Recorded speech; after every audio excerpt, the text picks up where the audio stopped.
Barmaqlarımız üzərində o qədər məlumatlar var ki, saymaqla bitmir. İstəyir dünyəvi, istəyir sağlamlıqla əlaqəli bir çox məlumatlar vardır. Bu günləri sizlərə şəhadət barmağı, yəni ki, işarət barmağı kimi tanıdığımız barmaqla əlaqəli məlumatlar verəcəm.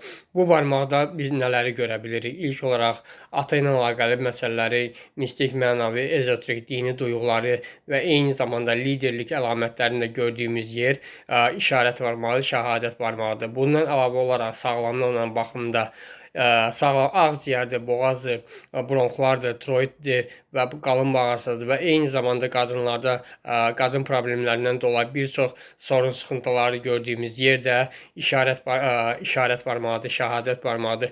Hər barmaqda olduğu kimi bu barmaqda da 3 bölüm var. Birinci bölümdə bu insanın bu mövzularla əlaqəli nə qədər nəsibi var, onu gördüyümüz yerdir və nə zaman bundan istifadə edə biləcək gördüyümüz yer ikinci yerdir və üçüncü yer isə nə qədər istifadə edə biləcəyini göstərən yerdir. Və bunların üzərinə belə bir düz dizgilərin olması da bunun müsbət anlamda yaxşı mənaları vardır və anlamlarını da gördüyümüz yer həyat cizgisi üzərindədir. Digər barmaqlar haqqında da növbəti videoda sizlərlə paylaşacağam.